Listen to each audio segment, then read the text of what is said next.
kita lanjutkan pembahasan kita tentang istighatsah. Ya, bahwasanya istighatsah kepada selain Allah adalah merupakan perbuatan syirik dan beristighatsah kepada Allah adalah merupakan ibadah. Istighatsah kepada Allah ibadah, istighatsah kepada selain Allah kesyirikan. Allah Subhanahu wa taala berfirman dalam surat Yunus ayat 106, "Wala tad'u min dunillahi ma la yanfa'uka wa la yadurruka, fa in fa'alta fa innaka idzan minadh dhalimin." Dan janganlah engkau wahai Muhammad. Ayat ini tentunya ya turun kepada Nabi Muhammad sallallahu alaihi wasallam. Allah mengingatkan Nabi Muhammad, dan tentunya ayat ini tidak khusus untuk Nabi Muhammad, karena syariat Rasulullah sallallahu alaihi wasallam bukan hanya untuk dia, akan tetapi ta'umma jami'ul ummah, ya, mencakup untuk kita semua, untuk semua umatnya. Wala tad'u min dunillahi ma la yanfa'uka. Janganlah engkau beristighatsah, minta, menyeru kepada selain Allah yang tidak sedikit pun bisa memberikan manfaat, wala yadurruka. Dan begitu juga tidak bisa memberikan engkau mudarat. Jangan minta kepada mereka, kepada wali-wali yang sudah mati, kepada kiai-kiai yang dianggap mereka tersebut orang-orang yang berpengaruh dalam kehidupan mereka. Minta kepada selain Allah. Jangan, kata Allah Subhanahu wa taala, wala tad'u min dunillah, jangan engkau menyeru kepada selain Allah ma la yanfa'uka, karena mereka sedikit pun tidak bisa memberikan manfaat, wala yadurruka, dan begitu juga mereka tidak bisa memberikan mudarat kepadamu. Fa in fa'alta, kalau seandainya engkau melakukannya, engkau menyeru kepada selain Allah, engkau meminta ya, diangkat bala, diangkat mudarat, diangkat kesusahan yang menimpamu, ya, minta kepada selain Allah untuk mengangkat perkara-perkara yang telah kita sebutkan, fa innaka idzan minadh dhalimin, maka engkau akan termasuk golongan orang-orang yang berbuat zalim. Karena kesyirikan itu memang kezaliman.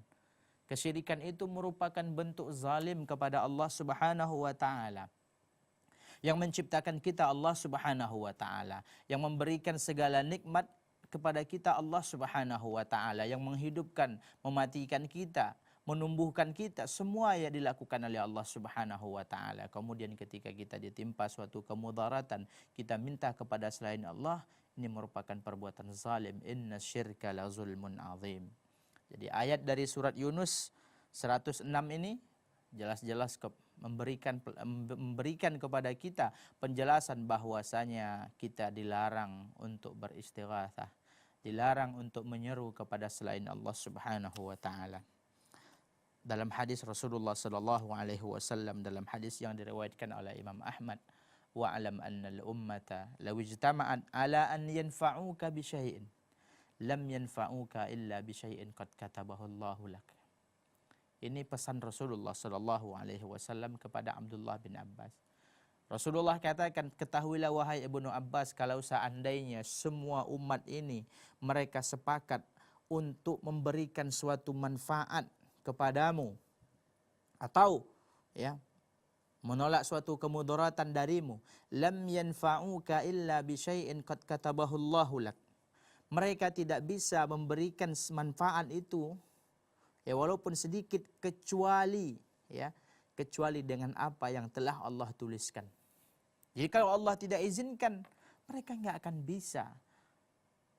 Orang-orang yang diseru oleh orang-orang yang melakukan syirik ini tidak akan mampu mengangkat kemudaratan, mengangkat bala, mengangkat kesusahan yang telah menimpa kita, sebagaimana yang disebutkan oleh Rasulullah sallallahu alaihi wasallam.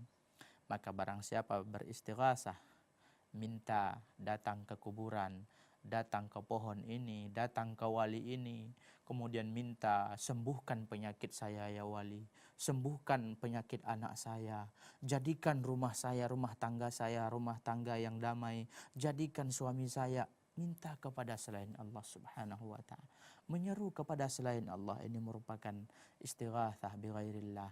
Angkat musibah ini dari kami, ya, jangan biarkan kami seperti ini. Ini merupakan permintaan-permintaan yang apabila dilakukan kepada selain Allah, maka ini akan mengakibatkan dia jatuh kepada kesyirikan.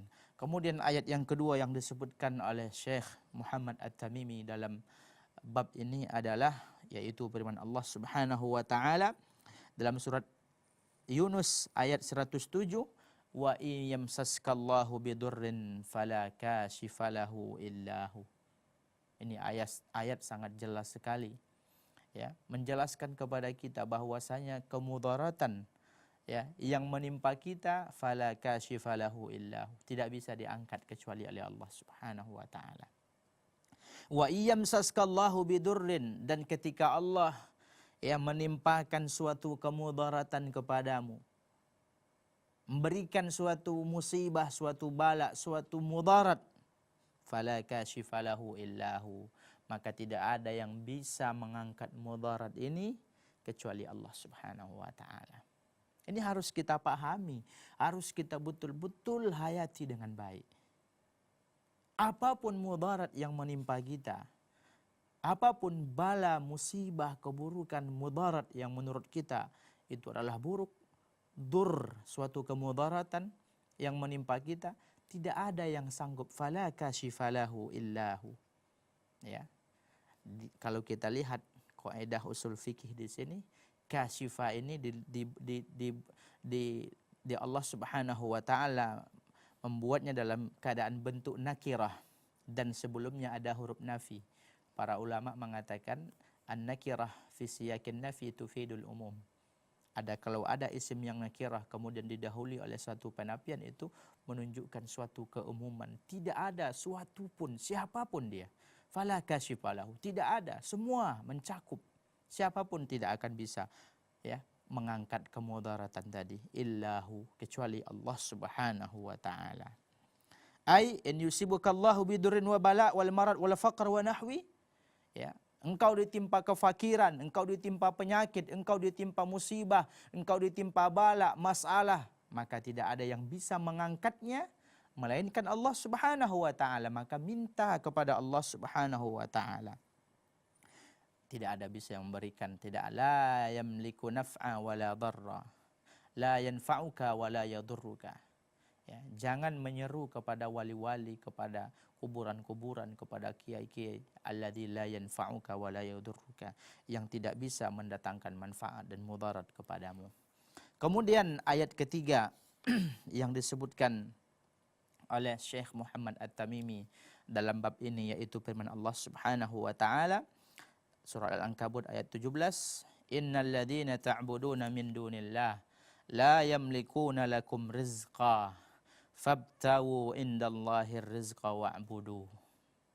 Sesungguhnya orang-orang yang engkau seru selain Allah Subhanahu wa taala, baik itu dari kalangan orang soleh, wali, kiai, atau kuburan-kuburan mereka, la yamlikuna lakum rizqa, mereka tidak akan bisa mendatangkan rezeki kepadamu.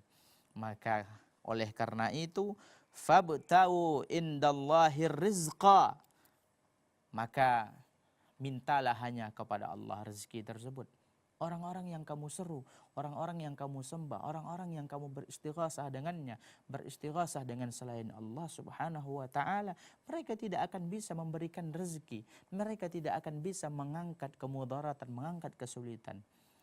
Begitulah, fabtawu indallahir rizqa, maka mintalah rezeki kepada Allah Subhanahu wa taala. Kemudian dalam surah Al-Ahqaf Allah Subhanahu wa taala ayat 5 sampai ayat 6 juga telah menjelaskan bahwasanya orang-orang yang diseru la yastajibu lahu ila yaumil qiyamah. Allah jelaskan, wa man adallu mimman yad'u min dunillahi man la yastajibu lahu ila yaumil qiyamah. Dan siapa lagi yang lebih sesat daripada orang-orang yang meminta, yang beristighasah kepada siapa yang tidak akan pernah menjawab, tidak akan pernah mengabulkan permintaannya sampai hari kiamat. Bagaimana bisa mereka mengangkat kemudaratan dari kita, padahal untuk mengangkat kemudaratan dari mereka sendiri mereka tidak sanggup. Wa iyamsaskallahu bidurrin fala kashifalahu illahu. Kalau Allah memberikan mudarat kepadamu, maka tidak akan ada yang bisa mengangkat kemudaratan tersebut melainkan Allah Subhanahu wa taala. Dan siapa lagi yang lebih sesat daripada orang-orang yang menyuruh meminta kepada selain Allah, yang mana sampai hari kiamat mereka tidak akan dikabulkan permintaannya oleh orang-orang yang mereka seru. Ini merupakan tahdzir dari Allah Subhanahu wa taala. Ini merupakan ancaman dari Allah Subhanahu wa taala bahwa sampai kapanpun mereka meminta kepada selain Allah, ya mereka tidak akan sanggup untuk mengabulkan apa yang mereka minta tadi. Oleh karena itu pemirsa yang dimuliakan Allah Subhanahu wa taala, apapun mudarat yang menimpa kita, apapun cobaan yang Allah berikan kepada kita, mintalah agar kemudaratan tersebut, agar mara bahaya tersebut diangkat hanya oleh Allah Subhanahu wa taala. Dan sebagaimana yang kita jelaskan tadi, istighatsah yang dilarang itu adalah istighatsah dalam perkara-perkara yang tidak disanggupi kecuali oleh Allah Subhanahu wa taala. Adapun minta tolong kepada selain Allah, minta tolong ambilkan ini, minta tolong jemput itu, tolong bawakan ini, tolong bawakan itu dalam perkara-perkara yang disanggupi oleh makhluk, maka itu diperbolehkan. Ya, inilah yang dapat kita sampaikan pada kesempatan kali ini.